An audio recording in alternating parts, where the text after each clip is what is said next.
Good morning, नमस्कार. आज सकाळीच आपल्या फरसबीच्या बागेकडे आलो आहे आणि हा आमचा टॉमी.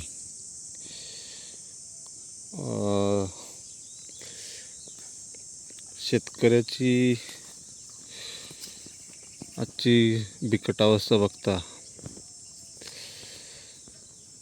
या अशा परिस्थितीमध्ये शेतीचं पीक घेणं किती जिकरीचं आहे हे तुम्ही बघू शकता. ही आपली फरसबीची बाग आहे, पूर्ण प्लॉट आहे आणि सध्या शेतमालाला भाव खूप कमी आहे.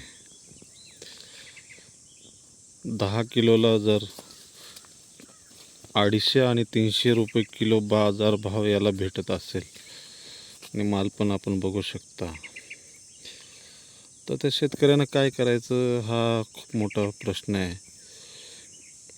आणि अशी परिस्थिती असताना शेतकरी आजही त्याचा भाव कवडीमोल किमतीमध्ये विकतोय. ही आपली स्वतःची बाग आहे. मला वाटतं जवळजवळ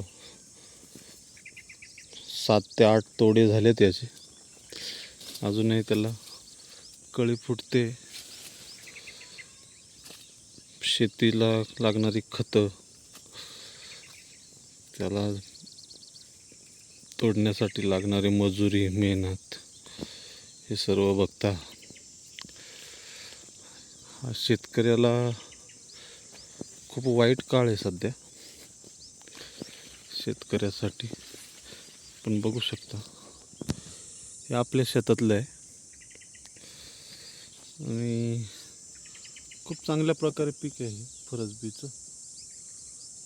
परंतु शेतमालाला भाव नसल्यामुळं आज शेतकऱ्याचा खर्चही सुटत नाही आणि गाडी भाडं देखील निघत नाही. त्यामुळं या खूप भयानक गोष्टी आहेत शेतकऱ्यासाठी. परंतु शेतकरी कधी हारत नाही, थांबत नाही, दमत नाही. तो आपला शेतमाल पिकवत असतो, कारण तो जगाचा पोशिंदा आहे आणि ते त्यांनी वारंवार सिद्ध करून दाखवलेलं आहे. तर आपण बघू शकता ही आपल्या शेतातली फरसबीचा प्लॉट आहे. मागील वर्षी ह्याच फरसबीला 10 किलोला 4,500 ते 5,000 रुपये कधी कधी भाव भेटत होता. आता मात्र तो भाव भेटत नाही.